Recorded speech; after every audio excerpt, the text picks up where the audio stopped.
Whatever time you're listening to this, please welcome to the Market Color Podcast. This is a weekly podcast dedicated to providing our listeners with a broad overview of the global financial markets. And now to this week's podcast, where we are reviewing the performance of the global markets during the first week of 2024, that is from Monday the 1st to Friday the 5th of January. And without further ado, this is your host, Jamuhuri, and together let's dive right in. We kick it off in the United States, where, according to minutes of the last policy meeting held in December, Federal Reserve officials concluded that interest rate cuts were likely in 2024, but they did not any information on when that might happen. The rate-setting Federal Open Market Committee noted the progress that had been made in bringing inflation under control, and therefore agreed to hold its benchmark interest rate steady at a range of between 5.25% and 5.5%. Committee members also indicated that they expect at least 3 rate cuts of 25 basis points each by the end of 2024. However, the meeting summary noted there was a high level of uncertainty over if and when this would happen.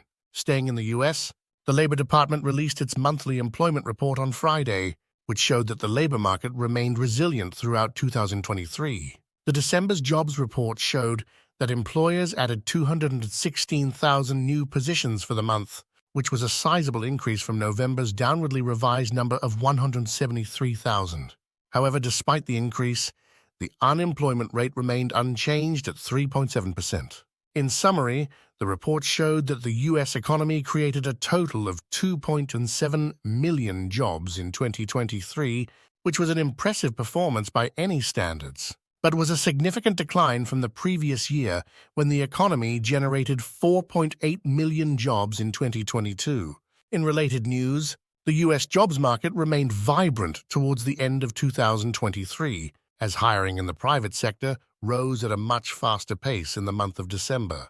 According to ADP, which is a payrolls processing company, the number of employees on private payrolls increased by 164,000 for the month of December, which was a substantial increase from the downwardly revised number of 101,000 in November, and much better than the consensus estimate for 130,000 new jobs. And across the Atlantic, headline inflation in the Eurozone increased to 2.9% in the month of December, and this was up from 2.84% in November. However, core inflation, which excludes food and energy prices, continued to cool off as it dipped from 3.6% in November to 3.4% in December. This latest inflation data will add to the debate about the trajectory of interest rates in the Eurozone, as markets are already projecting that the European Central Bank will begin cutting rates later this year. However, the central bank has stressed that there is still a significant risk to inflation, mainly due to rising wage pressures and the ongoing geopolitical tensions in the Ukraine and the Middle East. And on that note, we come to the end of this week's podcast. Thank you for listening and supporting the Market Color Podcast, and I hope that you found it to be useful and informative. And if so, please share it with a friend and help to spread the word around. I really do appreciate your assistance in this effort.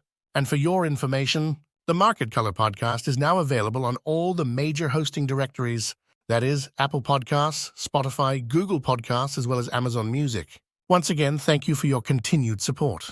I look forward to interacting with you again next week, and in the meantime, please do have yourself a blessed and fantastic week ahead.